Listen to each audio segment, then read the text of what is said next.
श्री कल्की नारायण श्री हरि विष्णु के 10वें अवतार हैं और ये कहा जाता है कि कलयुग के अंत में वह जन्म लेंगे संबल की धरती पर। एचवाड़ा कंबो वो गांव है जहां पर कल्की नारायण का एक जो पीठ है वो कई सालों से मौजूद है और यहाँ के पीठाधीश्वर हैं आचार्य प्रमोद कृष्णम, जो कुछ दिन पहले से कांग्रेस पार्टी के नेता थे। लेकिन अब यहाँ पर एक भव्य मंदिर जिसका निर्माण होना है, प्रस्तावित है ये निर्माण, उसके शिलान्यास के लिए प्रधानमंत्री नरेंद्र मोदी 19 फरवरी को यहाँ पर पहुँचेंगे।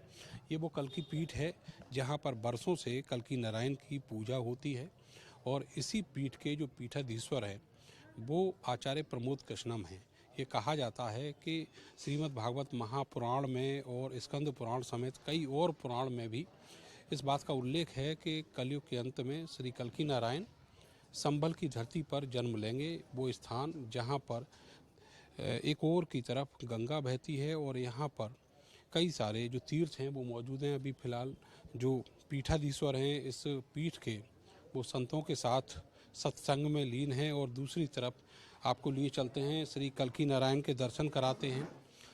और यही वो कल्की नारायण हैं जो कुछ साल बाद विराजमान होंगे एक भव्य मंदिर में, जिनके बारे में कहा जाता है कि वो कलयुग के अवतार हैं। इन्हीं कल्की नारायण का एक दिव्य मंदिर यहाँ पर निर्माणाधीन है और उसका जो शिलान्यास है वो 19 फरवरी को होगा। आचार्य जी, ये बताइए कि जो कल्की नारायण हैं वो कलयुग के अवतार कहे जाते हैं, तो इनकी महिमा क्या है और किस तरीके से लोग यहाँ पर पीठ पर आते हैं दर्शन करने, क्या उम्मीदें, क्या आशाएं लेकर आते हैं? कल्की धाम में जो जो भक्तगण आते हैं कल्की पीठ में, उनकी समस्त मनोकामना भगवान कल्की नारायण की कृपा से, आशीर्वाद से पूर्ण होती रही हैं, आगे भी होती रहेंगी। बड़े सौभाग्य का विषय है कि 19 फरवरी 2024 को माघ शुक्ल पक्ष 10वीं की तिथि में, शुभ पूर्णा तिथि में, भव्य श्री कल्की धाम का शिलान्यास यानी भूमि पूजन शिलाओं के द्वारा होने जा रहा है। जो शिलाएँ आपके सामने आई हुई हैं और वैदिक ब्राह्मणों द्वारा भूमि पूजन माननीय भारत के यशस्वी प्रधानमंत्री श्री नरेंद्र मोदी जी एवं उत्तर प्रदेश के मुख्यमंत्री योगी आदित्यनाथ जी एवं हमारे गुरुदेव भगवान आचार्य प्रमोद कृष्णम जी महाराज, जो इस कल्की पीठ के कल्की पीठाधीश्वर हैं, कल्की धाम के फाउंडर प्रेसिडेंट हैं, उनके तत्वाधान में वो भव्य कार्यक्रम के साथ में 19 फरवरी 2024 को भव्यता के साथ में दिव्य श्री कल्की धाम, जिस प्रकार से अहमदाबाद में, गांधीनगर में और अपने दिल्ली में जो बना हुआ अक्षरधाम, ठीक उसी प्रकार से विराट रूप को ले सकेगा। ये बताइए कि जो आचार्य जी तो रहेंगे ही, इसके अलावा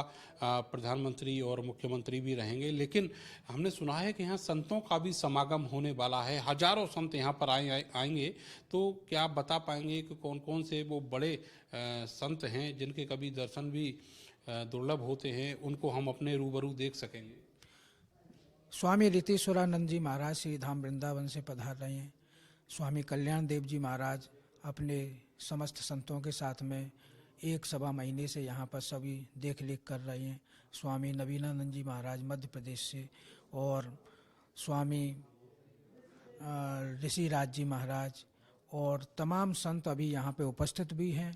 और विराटता के साथ में इतने मंडलेश्वर, महामंडलेश्वर श्री महंत शंकराचार्य इत्यादि की आने की उम्मीद है। संपूर्ण देश भर के संतों को आमंत्रित किया गया है और सभी के लिए मैं भी आचार्य पंडित अखिलेश्वर शास्त्री सभी को आमंत्रित करता हूं। सभी 19 फरवरी को 2024 को इस भव्य श्री कल्की धाम के भूमि पूजन और शिलान्यास के समय के साक्षी बने।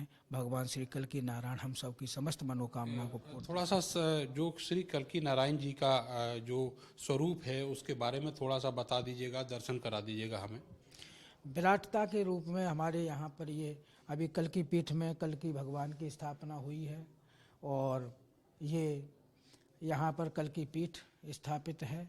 अब जो है आगे भव्य श्री कल्की धाम का उद्घाटन और भूमि पूजन शिलान्यास के साथ में होने। बताते हैं कि जो कल्की नारायण हैं उनका जब अवतरण होगा इस पृथ्वी पर तो उनके पास एक घोड़ा होगा जो हवा में उड़ने वाला घोड़ा होगा, हाथ में एक जो वज्र है वो तलवार हो। जो घोड़ा होगा वो देवदत्त नाम का घोड़ा होगा और दुधारू तलवार होगी, दोनों तरफ से उसमें धार होगी, इसलिए दुधारू तलवार कहा गया है।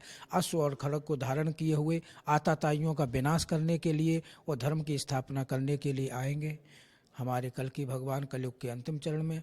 सबसे बड़ी बात यह है कि श्री कृष्ण आए तब वहाँ पर धाम बना, राम जी आए तब अयोध्या में बना, और ये कल्कि भगवान के आने से पूर्व बन रहा है। ऐसे है हमारे पूज्य गुरुदेव आचार्य प्रमोद कृष्णम जी महाराज, जो श्री कल्कि भगवान ने अपने दूत के रूप में उनको भेजा है। अच्छा, ये बताइए कि ये जो शिलाएं हैं, ये शिलाएं कहाँ से आई हैं? और ये शिलाएं जो हैं लगभग 5 शिलाओं का मुख्य रूप से पूजन होता है, और इसमें अन्य अन्य भक्तों ने अलग अलग शिलाएं दी हैं। और इसमें जो है 5 तिथियों के नाम से पूजन होता है, नंदा तिथि, भद्रा तिथि, रिक्ता तिथि, पूर्णा तिथि। इन सभी तिथियों में हमारे इस भवन में कभी भी कोई संकट नहीं आए, इस कारण से 5 तिथियों के नाम से शिलाओं का पूजन भूमि पूजन के समय पर होने का विधान है। बिल्कुल, बहुत बहुत शुक्रिया आपका, धन्यवाद। और आप एक बार फिर से श्री कल्कि नारायण के दर्शन कर लीजिएगा। और सबसे खास बात ये होगी कि जो यहाँ दिव्य मंदिर बनने जा रहा है उसमें श्री हरि विष्णु के सारे अवतार, जितने अवतार अब तक हुए हैं और जो होने वाले हैं, सभी 10 अवतार जो हैं वो उस मंदिर में उनका विग्रह होगा, गर्भगृह होगा, और वो सारे जो अवतारों के विग्रह हैं वो वहाँ पर विराजमान होंगे। उनकी पूजा पाठ की जाएगी, उनकी प्राण प्रतिष्ठा भी की जाएगी, और वहीं पर जो मुख्य विग्रह है वो श्री कल्कि नारायण का होगा। तो ये वो कल्कि नारायण हैं जो भविष्य में श्री हरि विष्णु के अवतार होंगे, और ये कहा जाता है कि संभल की धरती पर उनका अवतरण होगा। कैमरा सहयोगी सानू के साथ मैं नरेंद्र, भारत समाचार, श्री कल्कि धाम, संभल।